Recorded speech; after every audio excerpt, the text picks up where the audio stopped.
Look us. Hi, good morning, welcome to here. Today, we're here, okay? Today, we're gonna talk all about arpeggios and what the heck those are. We'll talk about what they are, how to find them, and exactly how they're different from chords. Okay, how are they different from chords? I'll tell you. And so, what even is an arpeggio? An arpeggio, what is that? Well, an arpeggio is a musical structure that is made up of the same notes as any chord. So, for example, in the C major okay, we're taking the C major chord. Those notes are a C, E, and G note, which means that the C major arpeggio is also going to be made up of C, E's, and G's notes. Okay, so then what the heck? Okay, it's the same. They're the same. How the heck are they different? They're literally not. Okay, they're literally not. They're both made up of the same. Okay, here's the difference. The difference in the two musical structures is not in how they are structured, okay, but it is in how they are played. Okay, but what is the difference from a chord and an arpeggio? Look again, manicure. So in a chord, okay, we would take these notes and play them simultaneously, like this. Wait. Okay. Whoa! And that would make up a chord musical structure, okay? But if we take those same notes, okay, and play them independent of one another, my phone fell. And so here's really what the difference is, okay? A chord is a chord. And an arpeggio is taking that chord and breaking it down into a scale-like structure, okay? It's not technically a scale, it's an arpeggio. But you play it as you would a scale because you're plucking the notes individually. So that's what an arpeggio is. That's what it is. No white after Labor Day, more like get yourself out of my way. Oh wait, I want to mention something else. Also, by the way, we just did this example in C major, but every single chord type could be played as an arpeggio, okay? Like everyone, all of them, okay? And so now, how do we find these arpeggios on our fretboard? How do we find them? Okay, well, there's a few ways, okay? First off, there are 5 arpeggio shapes, okay? Just like there are 5 major scale shapes, minor scale shapes, pentatonic scale shapes, you know, because they all belong in the cage system shapes. And I'm not going to talk about that in detail, okay? I'm going to take a separate video about how to find arpeggios in the cage system. Not now, okay? This is too much right now. But I'm also going to leave okay. But just as a little brief descriptor, we could take any major scale shape, right? Any of the 5, isolate the notes we need in order to build the arpeggio for the chord type that we're trying to play the arpeggio for, and just play them. Okay, like this. So for example, if we take the C-shaped G major scale, I didn't even show you, I was doing it down here. Oh my God, I'm so sorry. I'll do it again.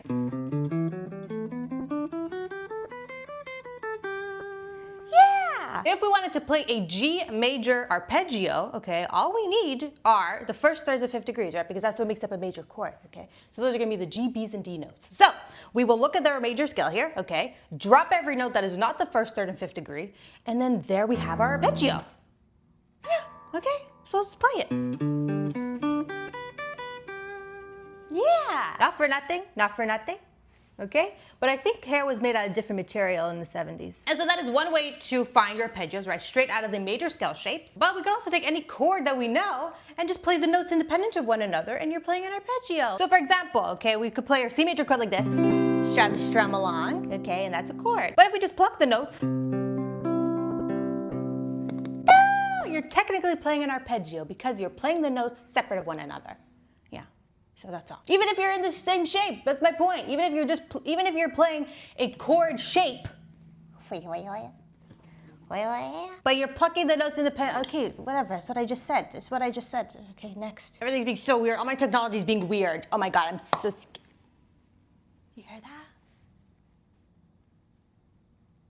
Oh my God, what do I do? I'm just a girl. And so you could see your arpeggios coming out of your major scale shapes or your chord shapes, but you could also just take any notes on the fretboard that are the notes of the chord whose arpeggio you want to play, okay? So let's say C major, you want to play C major arpeggio, any C, E, and G note you find on the fretboard, you play that, it's an arpeggio, okay? Day, A, day, say, A, day, say, E, J. Okay, just find those notes all around the fretboard, and that's an arpeggio. Okay, that's all. That's all I want to say. That's all I'm going to talk about it. That's all, everyone. That's it. Okay, that's what an arpeggio is. That's how to find them. And that's all, okay? Look, we got new things. Look, mine's right totally, and I got the B-malls right there. That's fun, right? Yeah, I like it. Look, it's Elvis. Yeah, it's little Elvis. Look, here's a man. His name is Elvis. Sometimes he went by the name Sibley.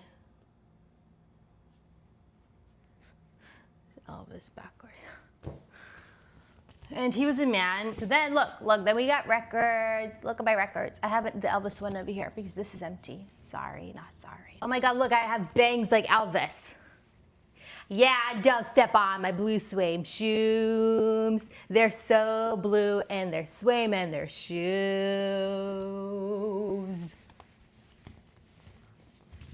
Don't forget to go to meganchurchmusic.com. Get yourself the 70 Zen Guitar eBooks. We got 2 of them. We got the 70 Zen Guitar Study eBook. That will especially help you if you're trying to study your arpeggios, okay? Because we have all the arpeggio shapes in the book. All the 5 of them. Yeah, totally. And we have all the chord shapes too, so it's like the same, you know? And then we got the 70 Zen Beginner Guitar Guide. That's going to help you on your beginner journey. Everything you need to know at the beginning of learning guitar is on the book. And there's even a practice schedule to about all the things. And then we got the course.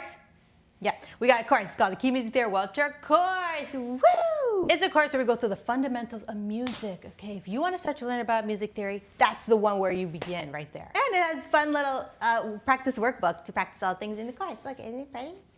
Yeah. And also, if you want, check out my YouTube memberships. Look, we got little badges. Probably on this side right now. Yeah, they're little emojis that you can use in the comment section. They're really fun. Look, they're lava lamps.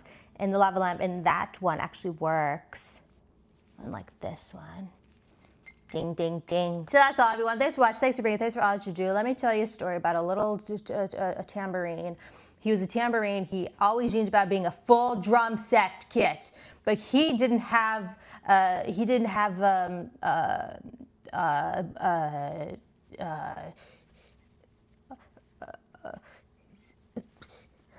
Oh my God. He couldn't be a drum kit because he didn't have the sticks needed to put together other pieces of drums. You know you need like parts and screws to put drums together. He didn't have any of that. He had 1 drumstick though. But that's not enough. So what he did was he just was a tambourine his whole life. Yeah, and then he would separate the little 2 clingy clings. You know, like in a tambourine there's 2 little ding ding dings. What do they call little plates?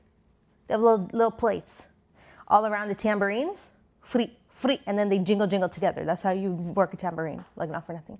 And so he would take them apart, and then he would pretend that they were little cymbals.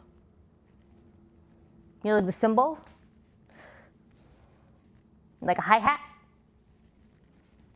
And sometimes he wore like a hat. Have I showed you my manicure? He wanted to be a tambourine so bad because he thought that he would attract all the girls. And by the girls, I mean the triangles. You know the little ding-dingers they used to play in class, you know, in music class. I don't really remember music class in school. I did have a recorder. I had one. I think I still have it somewhere. Yeah, I don't know why it's called a recorder because you're not recording anything. So I don't know why it's even called a recorder. You know what I really want to talk about? I want to talk about how many 100-year-olds they exist in the world. Did you know there's a lot? There's a lot of 100-year-olds that exist in the world. In 2024 alone, there were almost 1 million. Not for nothing, but I think dying is a conspiracy. That's all, everyone. Thanks for watching. Thanks for being here. Thanks for all that you do. Don't forget everything about your book club. It's cute, and it's fun, and I like it, and I think you should keep doing your book club, and you should keep serving margaritas on the rocks with little taco chips on the side and guacamole. And also pizza pockets. Did you know I also just found out that pizza pockets and hot pockets are different? I didn't know they were different. I thought they were the same thing, and they're not. So I never had a hot pocket. I've only ever had a pizza pocket. Diddles.